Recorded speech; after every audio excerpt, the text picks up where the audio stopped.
Okay! So, nakalimutan ko sa intro.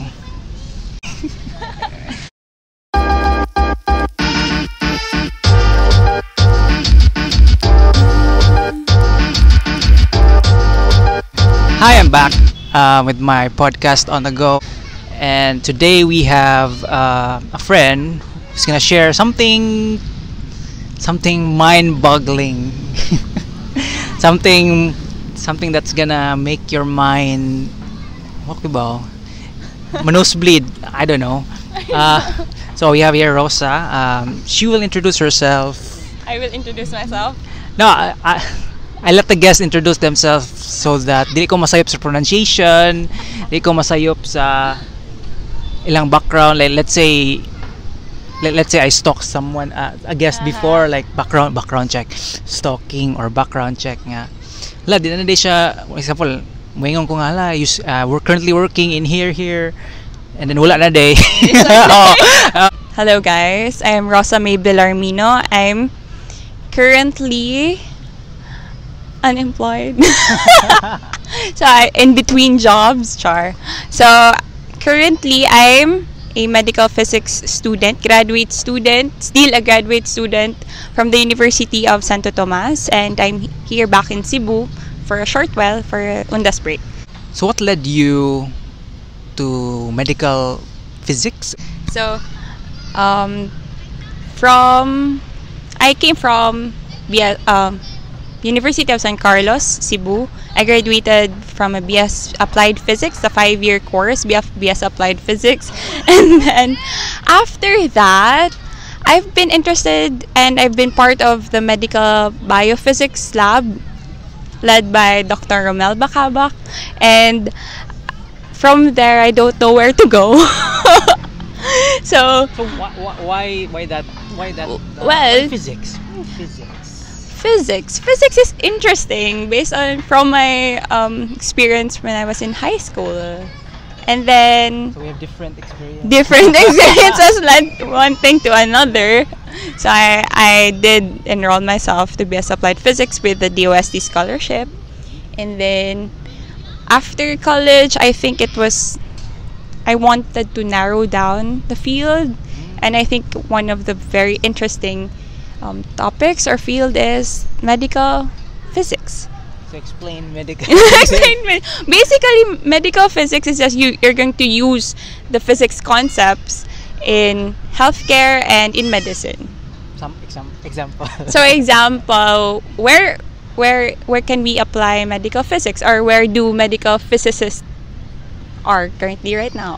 So there are different medical physicists jobs. We can have the one in the hospitals. Also, we also have in the universities, those who are in teaching faculty, and also in the regulatory bodies like FDA, DOH, PNRI. Specify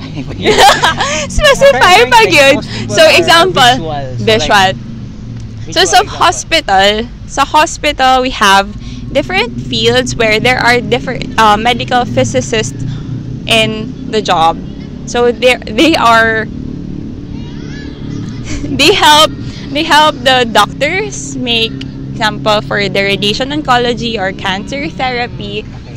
They help. So I did have a job. I experienced the job as a medical physicist in the radiation therapy, oncology, cancer therapy. And then what we did was we helped make the treatment plans for the patients.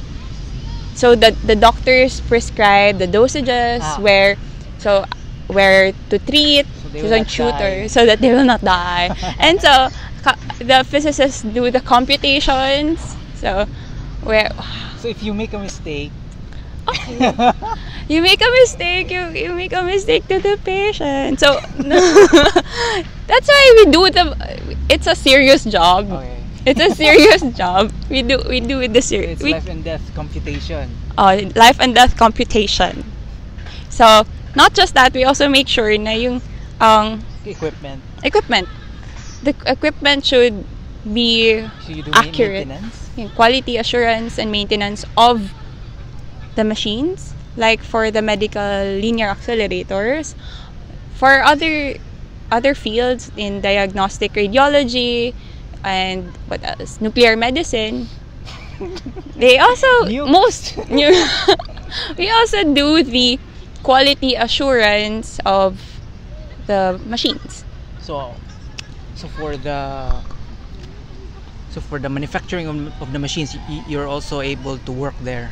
For after manufacturing, Let's say they're someone or a company is building, let's say that device for radiation. They so can you guys also work in you can there. also work there. You So, can also help in the healthcare. with the engineers. Also kanang Bisaya. So kanang example sa cancer facility, there's a bunker, what they call the bunker. Kasi ibutang ang machine. Okay. Dito i-close na siya once there's a Sealed. patient treatment ongoing. So pag kanang mga bunkers, ang mutabang og design ana Actually, ang the medical structure? the structure because we have to make sure that the shielding is enough for Shielding. ana, so dili lang siya, not everybody knows that there's a medical physicist behind those processes. So diba? you also study material for that. Oo. We also- Materials we- for we have- shielding, material Yes. for Yes. So the safety engineers equipment. would work hand in hand with the medical physicists. Also in the licensing, we have to make sure ensure na like pag It's really up to the standards, so Oo. no deviation, we have to no deal with the errors standards. And if there are errors, dapat within the acceptable standard error, like 10% pwede or na, 5%. Yes. Guys, I'm an engineer. I forgot. That's basically what medical physicists in the country do. What else? What other industry like health? So manufacturing. There's Regulatory. structural, regulatory. What else? Academe.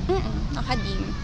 So para So there pass on ang learning and can updates. have what are the new processes and So it's like practices. practical physics. What you're That's doing. why I like it, because sometimes we It's we not don't just know. it's not just studying the stars and No, naman siya Naman di, siya. wait lang. Naman sila different na uses, different applications. Pero it's more for practical, me, it's more like- practical. practical Can- application useful for human life. Yes. It's nice. Now I get it. I get it. So, It's enroll not like na. before, like what? So what's Like, the recently, situation? Actually, na funny kayo. Every time na ako yung ma-meet na someone, musta man ka na, nag-wonder jud ko, unsa yung medical physics, unsa man jud mo ana. Like my classmate ay You should change the name. okay. I met someone, a friend. Okay. Tas, pero pwedeng na physicist pa siya. He just asked me, magunsa man jud mo? Oh no. Magunsa man jud I- ang medical physicist. So bisan Kung sila, like, co-physicist with us. What industry is that physicist man? Or like academe siya? Academe pa siya. Freelance man daw siya. More siya. Freelance for like complex systems daw. So, pwede sa no freelance ang physicist. What's the freelance I mean, complex systems? Complex systems? Like what? Everything is complex. The heart is complex, guys. Okay. Yeah, don't So what's my Sala. current situation of medical? currently Is it just medical or just including applied or every kinds of physics? unsa man. The current state of the profession. Current state of the profession, all in all, physicists in the country, there are very few. So a part of those physicists, there are the medical physicists, then nasa mga theoretical physicists, and then Um, there are very few. So, nagkagamay ang number. So, we are trying to increase awareness. Also, try to encourage people na... So do you have You board move. exam? Actually, we don't have board exam. Pero for the different fields, diba, we can have... You can specialize... From the medical physics, you can specialize to radiation therapy, Or diagnostic depending on the radiology, depending on the industry you choose. depending on the clinical field. So, Okay. there's also a certification afterwards. So, nasa residency around 3 years. So, they take the residency with a supervisor, a certified medical physicist in the field also.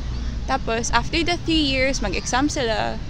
They'll So be like- called a certified medical physicist. It's like a professional private something. something.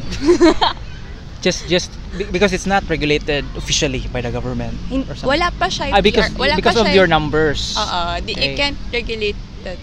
The number. minority or something like that. So they're trying to check if we could So if- someday have the PRC licensing. So if you also. graduate graduate, undergrad, so for example, someone graduated in applied Ah. physics. So are you now a physicist? I don't know. Because maybe let's say somebody like this is common in I think Okay, sige, in, go. let's say it is common in the Philippines for so you have mathematicians and all that and then physicists So, or like, physicists example- graduate and they graduate but they did not practice or like they went to let's say BPO firms, they went to some other field because they just I get it. need a work. So are they still can be considered physicists? Or how do you become a physicist? Diba? Well, for me, diba, if graduate ka with a bachelor in engineering, after a while become engineer. Yeah. Diba? After accountancy, you'll be an accountant. For us, wala man sadya ni... That's why We you don't- you mentioned nga your physicists are very few. So how Yes. do you Ah, say that you're a physicist? You're not aside from For me, if you practice, you've graduated, you've practiced, the field. so you have to practice. I think so. Diba? And sometimes it's not just for the person themselves if they think na they're not sufficiently contributing to the physics community. Sometimes they don't call themselves. They just I'm a physics professor, for example. physics professor. Diba? So I think Ito. I think this should be regulated because people are dying or How- can die how? if you make a mistake. Yeah, but Because that's like why the we minimum need the requirement. certification. We need the certification if you practice. So you made a shielding structure with a hole. Wala lang, nakalimot lang ka. Grabe Nga na yung sad. hole. Because you're OT every day. Di dapat lang na careful. No, it passed through different processes man. So, na-adjust mo double check na. No? And before the center will have their operation, i-double check man siya for licensing. That's a Okay. use of licensing. OMG. To make sure it does not harm anyone. Yeah, I think that's the like minimum requirement for like regulation. Like if your profession has a great impact, like potential harm of life, it 'Cause should be regulated. it's part of basic the core of the medical physics graduate program. We also have radiation protection for patients. That's for the general public and for the medical staff. Yeah. So it's Safety equipment and all that. safety. See, you can That's why it's kill people. no, not kill people. What's that? Nuclear? What did you mention a while ago? Nuclear medicine. Nuclear medicine. Why? It's for the good of people. That's the radiation Yes. for chemo, alternative to chemo and all that. Also, it's used for we use radionuclides, radiopharmaceuticals for medical imaging. X-ray? Not X-ray. But PET- X-ray PET is scans. You have still radiation, like a minor. yes, that's Okay. under diagnostic See, radiology. I still remember my That's engineering. for diagnostic radiology. Like ultrasounds, MRI, PET scans, CT scans. all scans that have some form of radiation. Yes, that's also regulated by the DOH, FDA, PNRI. Ingestible radiation, Eh. radiation medicine. Yeah, that's for example for the PET scan. You need So you need to be injected, or you need to get a pill you will drink the liquid or with radiation. yes, but that's very minimal harm. Also, in time, the practices have been established that they have I know you have to justify the need before the For harm. test.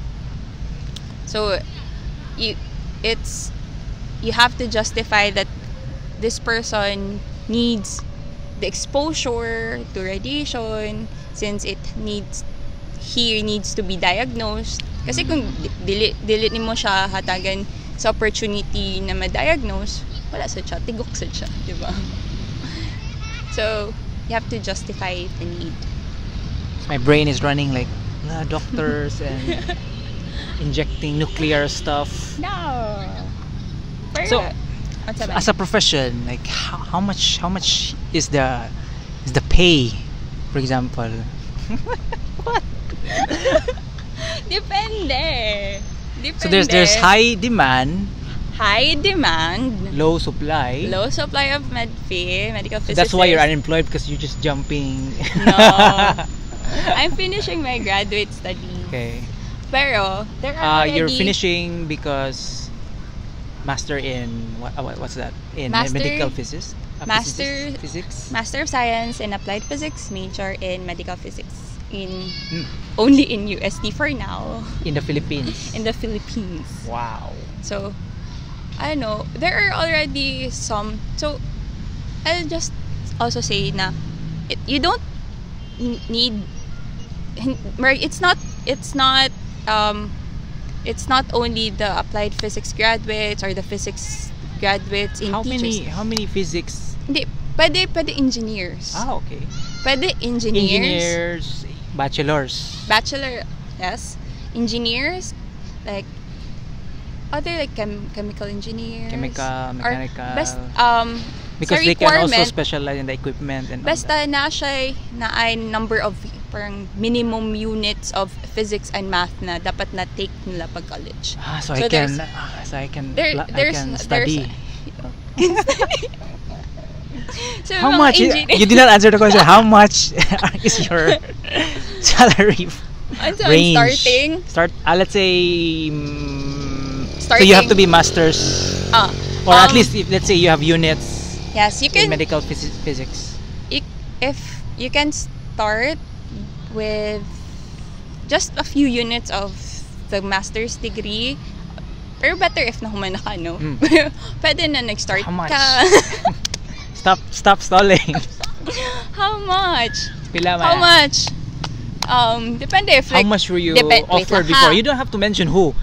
The offer. The offer. Wait lang, let's start na. Unsa man siya? Fresh Ah. graduate, wala pa siya No masters. no masters. Not finished a masters. Okay. Taking up masters. With units. With units, tapos na siya experience, wala. Like, 1 year's Fresh. work experience. No, wait.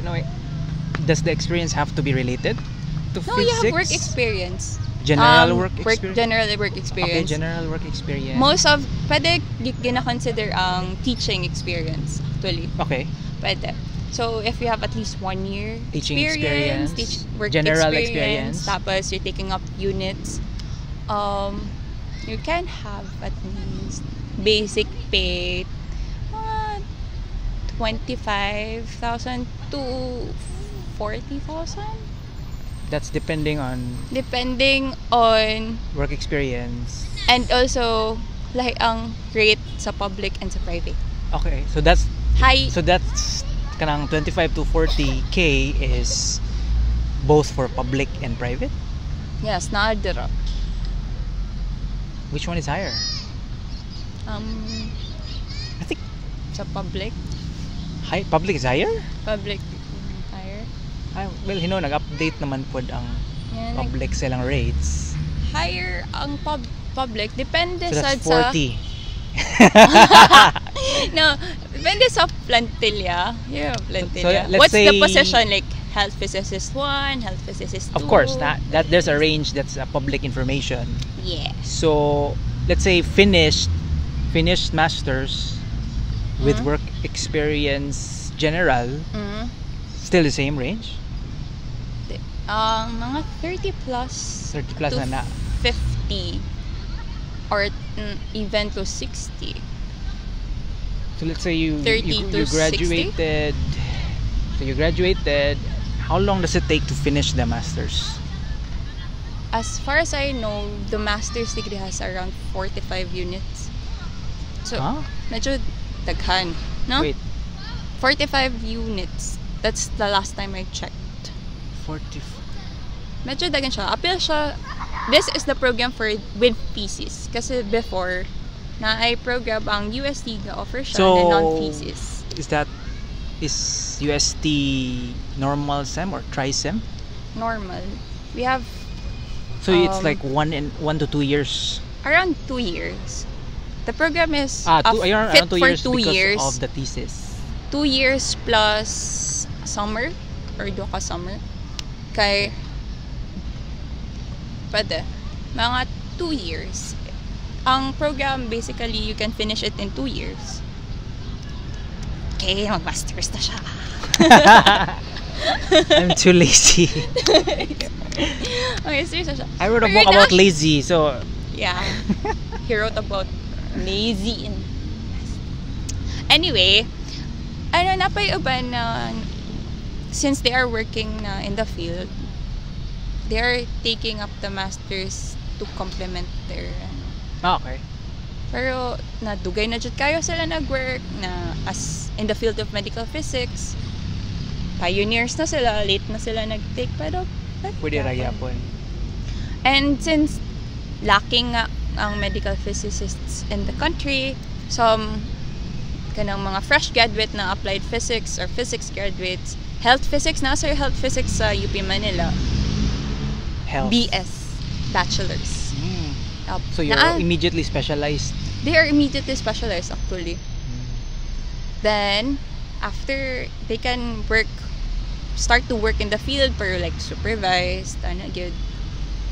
Pero pwede na. They start to work and then have the masters after a 1 or 2 year experience. So you have not yet experienced the actual work, or you've tried the actual. Ako, I've tried the actual work sa radiation therapy. Because of the high demand. Like, you're studying, come to us. Come work.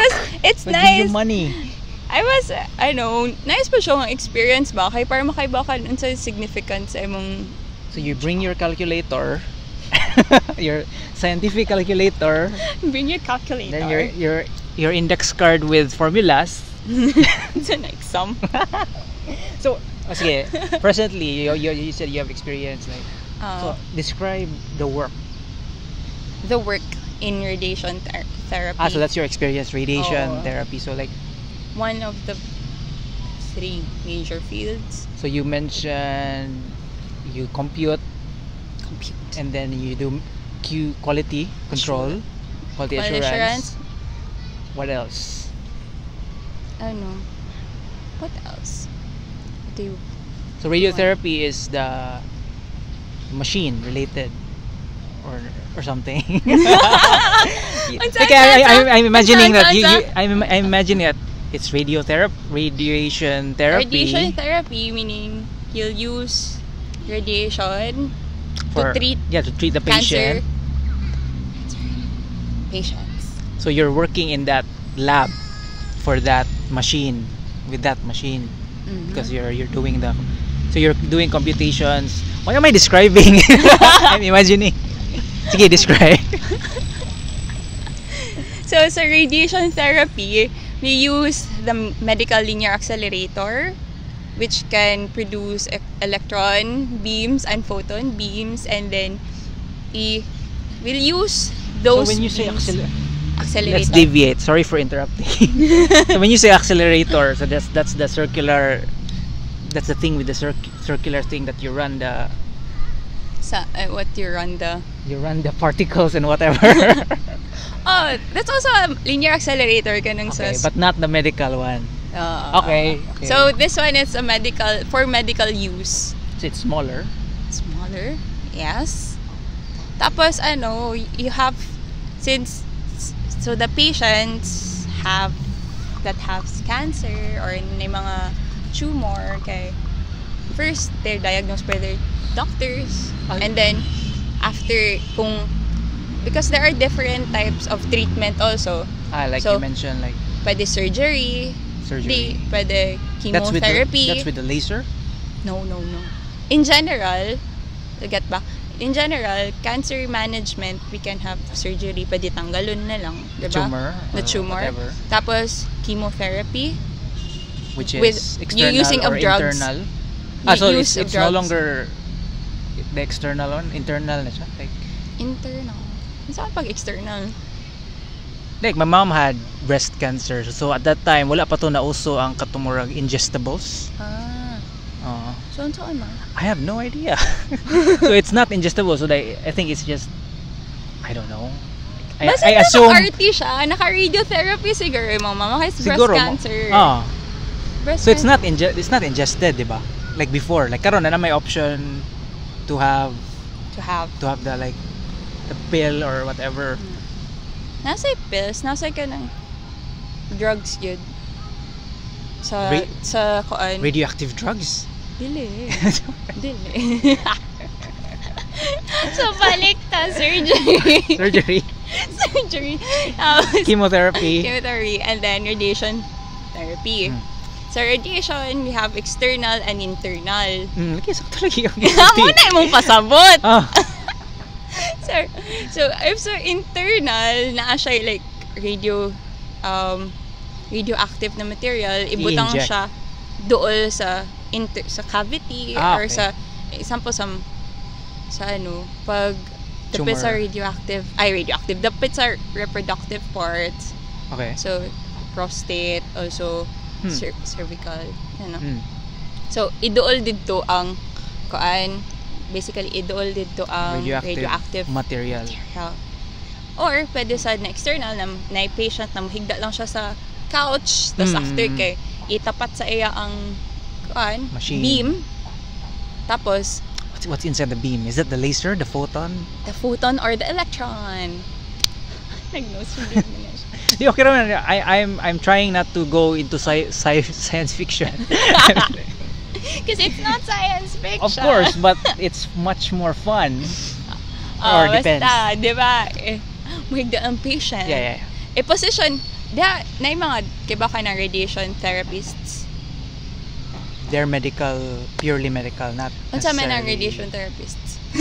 So medical physicist. Dili. Kay baka nang kaan. Unsa man na sila ka? Radtech. Radiation technologists. Karon pa ko na nakadungog. Radtech. Usually ang Radtech ilang We know what a medtech is. A radiation technologists. Okay, Radtech. Okay, ang Radtech mutabang sila like position, so they have to take care of the patient. So they are users of the machine. Sila ang magpindot. Yeah. Di ba? So sila compared to us, nasa like PRC exams. Are you ranting? Okay. No, I'm not ranting. So nasa like nagid sila exams. Okay, first of all, sila ang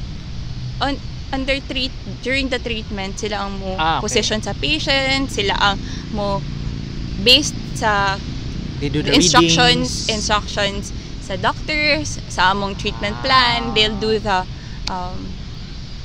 press the buttons for us. So kailangan kay bawasad sila kung not to harm the patient. It's more of behind the scenes.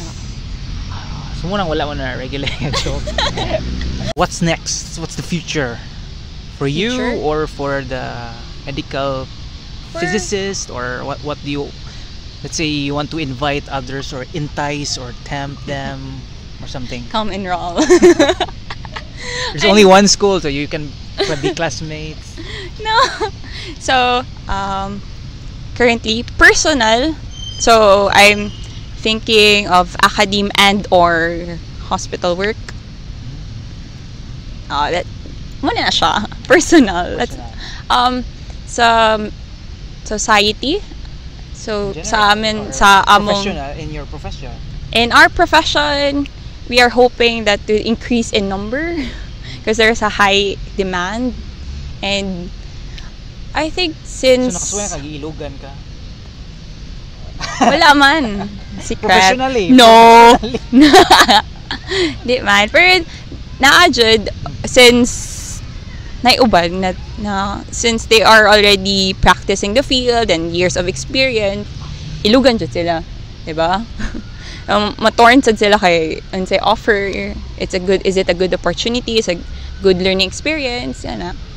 Pero in general, since we are still a few in number, we are trying to increase the awareness. Hopefully madaghan kami. Entice the engineer. Engineers. Oh, pwede ang mga engineers basta nasa like I think 12 units of physics. 12? 12. Kaya ba? Up to modern physics. Muna kong read, naka-remember ko na sa admission requirements. I have physics 1, physics 2. That's it. And then others kay mga math na. Ang sa math, nakalimot ko sa number of units basta dapat na yung mga differential equations, algebra, trigo. Differential calculus, integral calculus, Very good. differential equations, Oh, kana. advanced math, Unsa pa? statistics, advanced statistics. So, imong gi-mention, kailangan po na ang vector analysis sa mo. Remind me, what is vector? Oh, there's a question that pwede ba daw ang mga radtech since they have encountered they're first I have personally experienced na nangutana jud ang radtech sa ako, ma'am, pwede mi mag medical physicist, pwede mi mo enroll sa MS medical physics. Actually, there's a issue about that, pero sa amo basta currently wala sila nag-allow. So there was a time actually na naa daw ni enroll tapos nadawat pero under consultation gipa withdraw kay naay problems with the academic requirements. So muna it's actually a no for now. I think a no So siya. same requirement, 12 units 12 units of ata. physics and math. Up to modern. Lahi sa datang math. Pero kato, na mga basta, and since extra naman ta about medical physics, we have the 6th International Day of Medical Physics this November 7. November 7. Since Why is it November 7? Since it's the birthday of Marie Curie, who is very you know is that she's very significant in the field of radiation. So we also have her. That's why we celebrate medical physics in November 7. Thank you. So muna to siya, guys.